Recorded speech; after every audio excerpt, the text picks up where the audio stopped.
Hello and welcome to yet another session. We are looking at August Wilson's play, The Piano Lesson, which is a 1987 play, and it looks at a very different kind of history in modern America. It takes a very detailed look at the slave trade, the history of 3 generations, which from the perspective of a family who was majorly affected by the slave trade. So this play is set in the 1930s in Pittsburgh, and August Wilson takes us through the journey of a certain legacy which becomes the bone of contention, which becomes the point of departure in this play, which is a piano. So the question which is central in The Piano Lesson is about legacy. What does one do with legacy?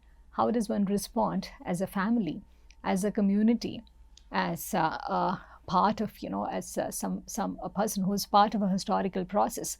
How does one respond to a legacy?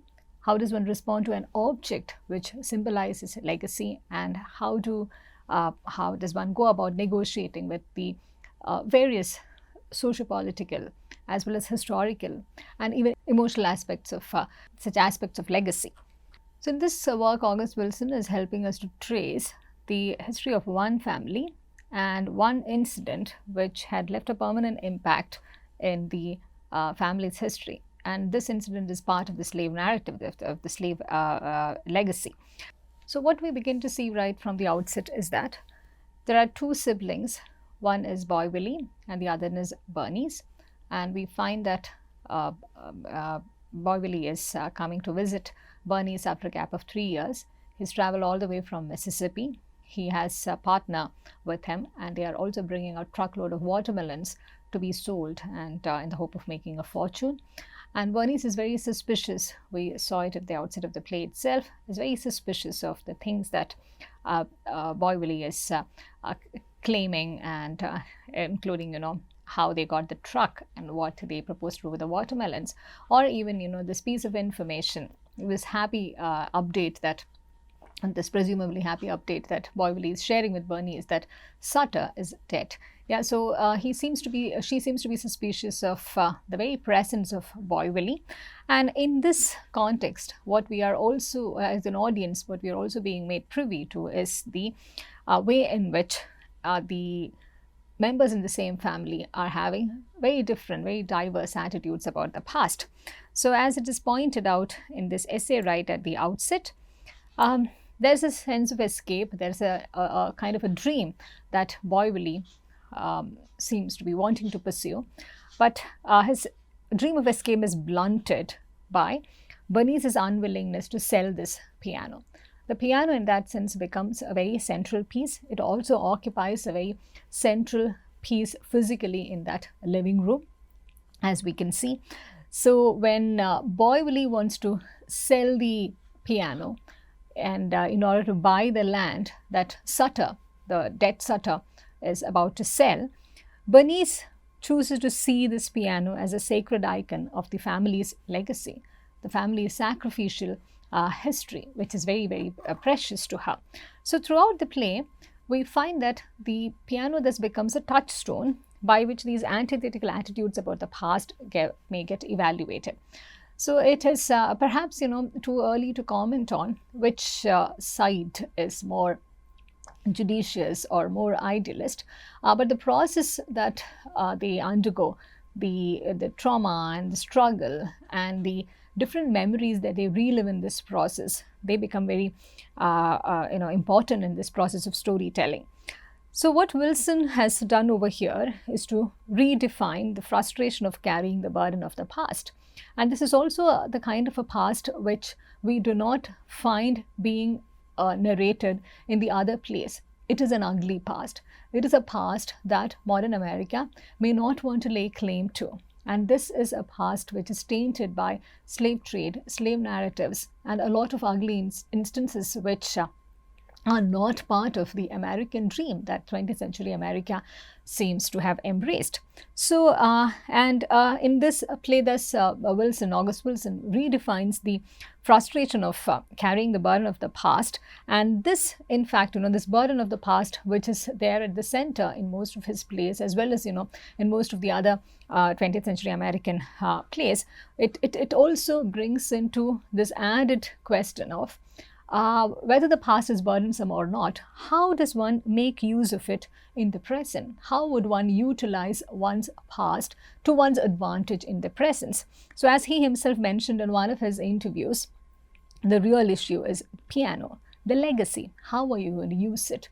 So, the piano or the legacy or what has been handed over here becomes an object, an emotion, an experience which can be utilized, and in which way it could be utilized, and in which way the family can get mileage out of it. That is something which we will soon see as well. So, if you take this aspect of the past and the various ways in which the past could be utilized, you find that occupying a central position in a number of plays. The previous play that we looked at, Raisin in the Sun, we find that there is an inheritance that comes to the family from the through an insurance, and it's like an inheritance from the father after his death, and the crisis is about how to use this money. But here it's a very different sort of a legacy. It is not something which is handed over by a family, by an individual, but it's a historical experience which becomes the ancestor over here. It is the historical experience which becomes the determining factor in terms of evaluating this object which is being handed over. So, there is an antithetical element over here, which with Boyvili wanting to sell the piano in order to claim the land of a family who owned them as slaves. And on the other hand, we have Bernice's position where she does not want to let go of this piano, because for her it is about holding on to a past which is also about resilience.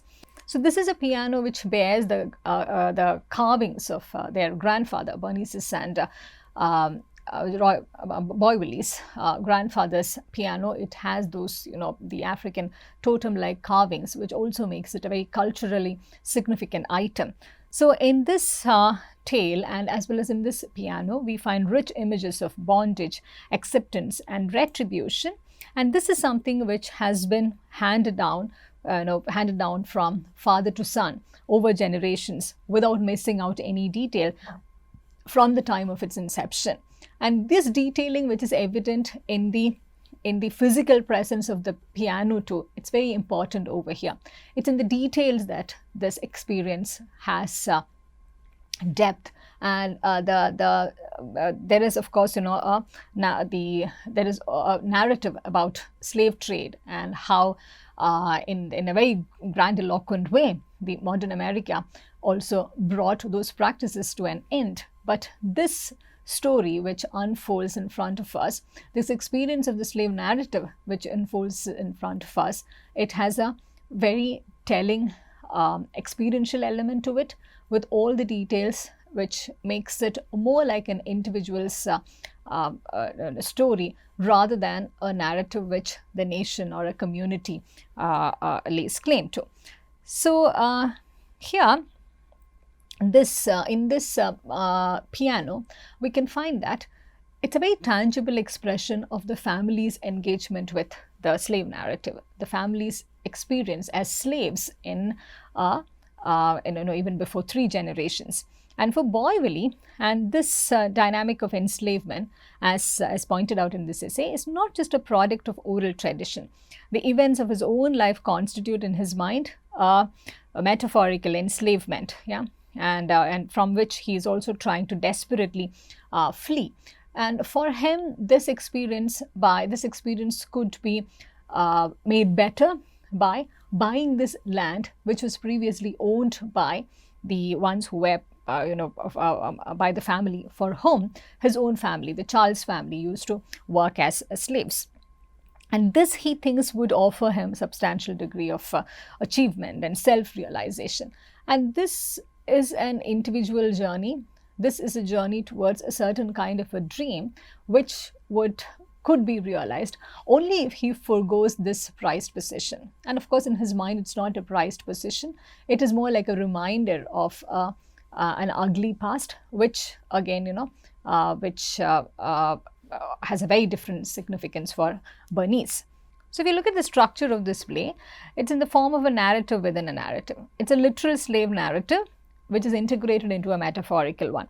So, we have the literal slave narrative on the one hand and the metaphorical slave narrative on the other hand, and this is how this the historiographical elements are getting foregrounded here within this framework of fiction over here, framework of this fictional retelling of this the slave narrative.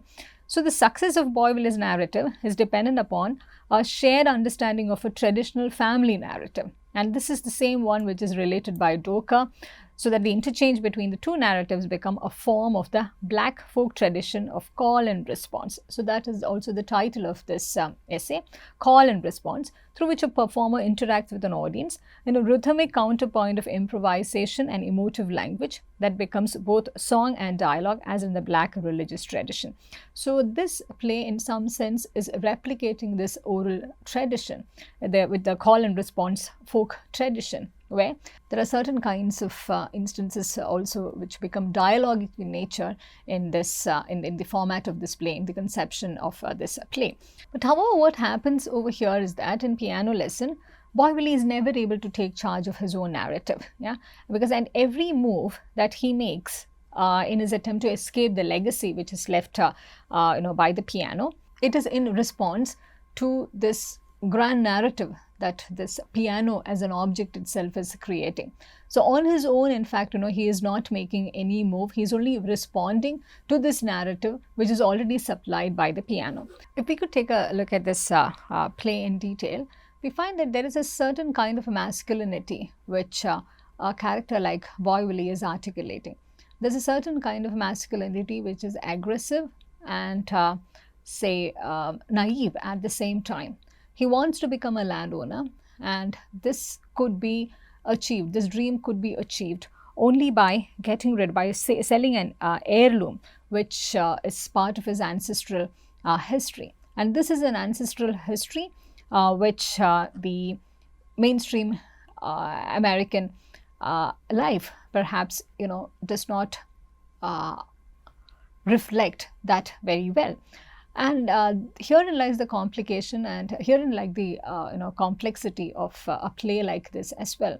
When we are trying to go deeper into the historiographical elements of this play, when we are trying to get into the ancestral history of this play, we find that it is also cutting into certain ideals. It is also cutting right into certain grand narratives that America as a nation is upholding. Of course, there is a political departure, there is a sociological departure and a cultural departure that as a nation America has made.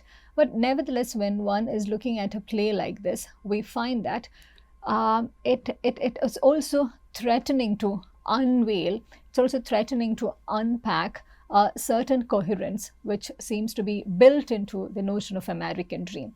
So for a character like Boisville, when he is trying to buy the land which Sutter's brother is selling and trying to get a certain sense of self-realization and self-worth, it becomes intertwined in the ancestral history, because of which he cannot even make a decision, because his decision is never an individual decision. His decision is something which is also heavily influenced by and also heavily determined by the choices that his sibling Bernice would also make. So the preservation of this piano and the preservation of this ancestral history, in that sense, seems like a burden which is falling squarely on Bernice. And Bernice, interestingly, is not even using the piano much. Though she does not, she wouldn't agree to sell the piano, but she's not using it either. And that's another kind of complex metaphor that one would want to deal with while looking at this play. And Bernice will not sell the play, but she does not use it to create music either. And this is perhaps, something which is presented to us right at the outset as an event, as an incident, as a something that needs to be resolved as well. So here the distinction, the dichotomy is between the son who wants to use his legacy as capital but who cannot use it, and the daughter who has access to it but who wouldn't want to use it at all. Yeah. So I hope this is becoming clearer to you in terms of what August Wilson has in mind when he talks about using this legacy as capital, using this legacy as something out of which the family or the individual could get mileage. Yeah. So this is how when Joker is revealing this to Boy Willie is asking, I'm going to talk to her. Has she been playing on it? She won't touch that piano. I ain't never known her to touch it since Mama Ola died. So it could be the trauma as well. She's also, a woman who's in mourning. Her husband died just 3 years back. She's a woman in mourning. Her mother has died. And there is a lot of trauma, individual trauma, emotional trauma, and a historical trauma which has been passed on. So it could be because of those reasons. It's over 7 years now. She said it got blood on it. She got Maratha playing on it though. Say Maratha can go on and do everything she can't do. Got her in an extra school down at the Irene Kaufman Settlement House. She want Maratha to go up and be a school teacher. Say she's good enough, she can teach on the piano. So this is very interesting. On her own, left to herself, Bernice does not want to even touch the piano or use it. Blame it on the trauma. Blame it on the distance, the emotional distance that she feels it with because of the traumatic involvement that she has. But she wants her daughter to continue playing it, to grow up playing it, to grow up using the piano. So the use of the piano over here is very different the way Boy Willie and Bernice experiences it. So Boy Willie says, she doesn't need to play the piano, she can always play the guitar. Now Joker comes straight to the point to find out the details about the land that Sutter has left and how much, his brother is selling. So if we could just go through this passage. He got 100 acres, good land. He done sold it piece by piece, kept the good part for himself. Now he got to give that up. His brother came down from Chicago for the funeral. He up there in Chicago got some kind of business with soda fountain equipment. He anxious to sell the land, Joker. He don't want to be bothered with it.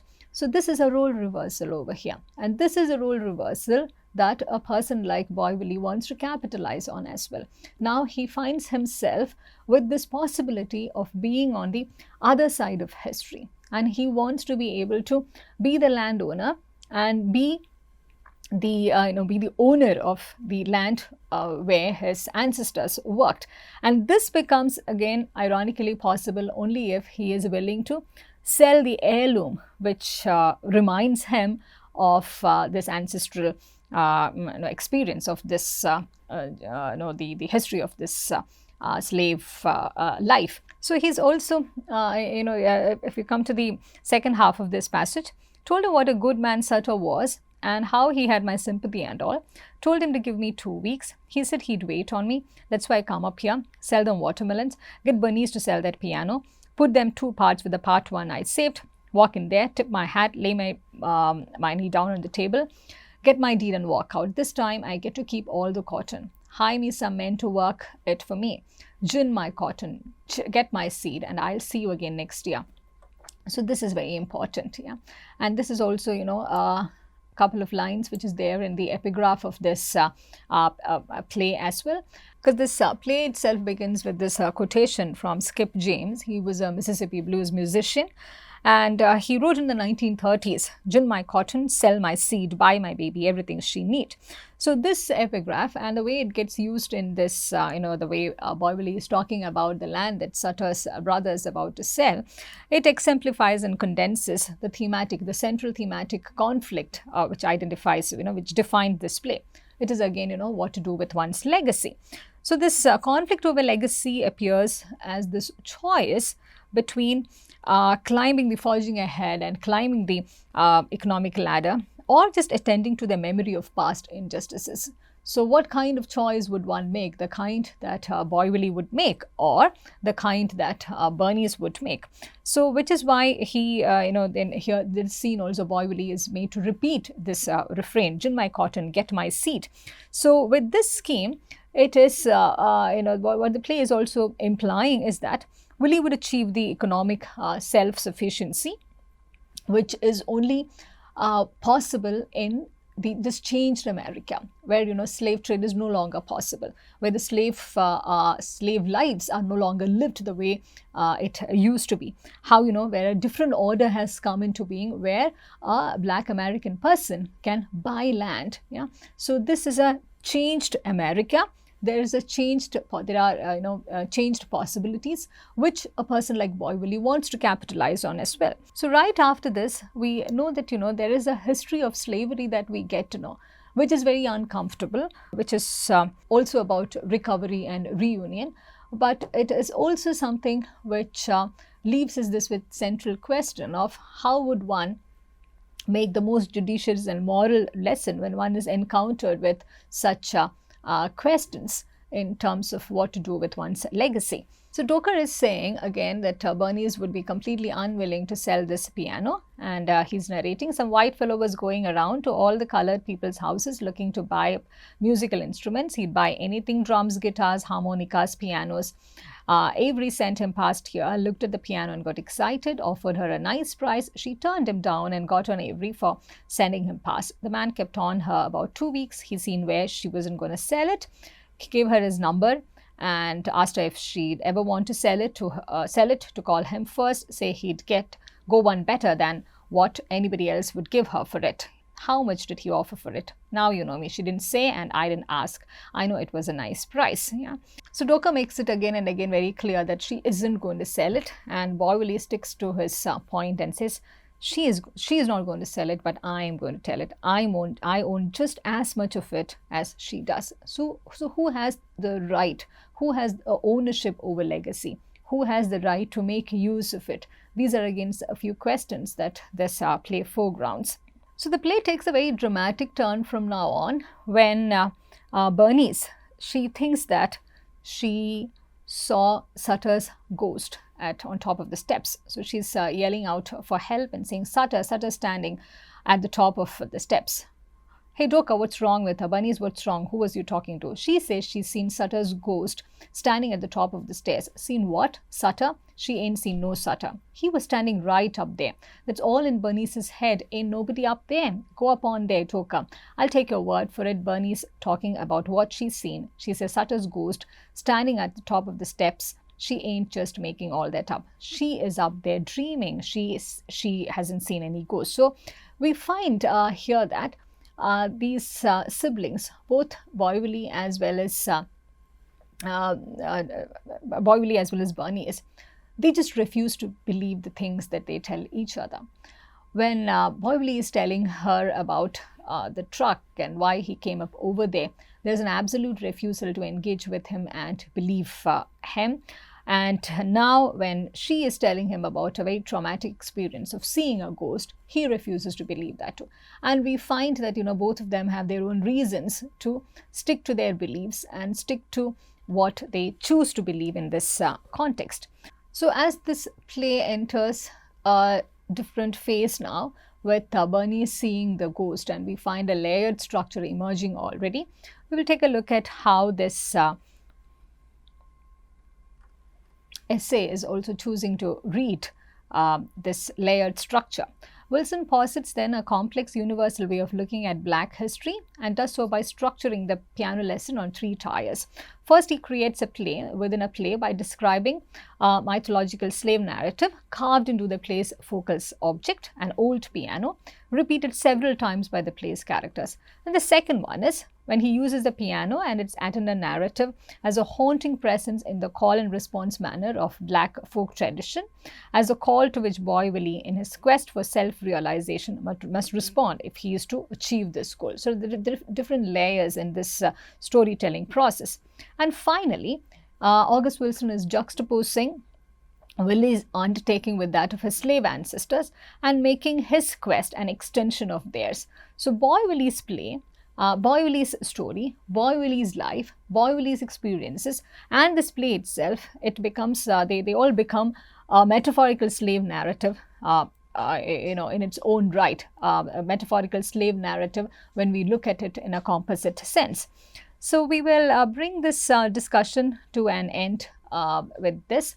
And I strongly encourage you to go through the play in order to appreciate the depth of what August Wilson is trying to convey.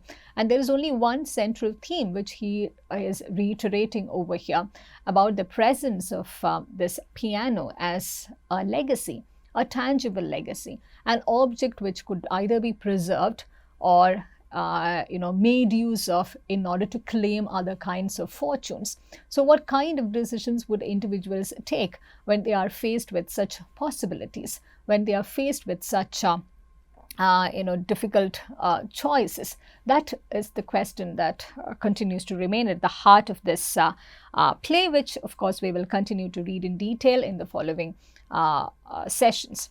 So I thank you for your time, and I'll look forward to seeing you in the next session.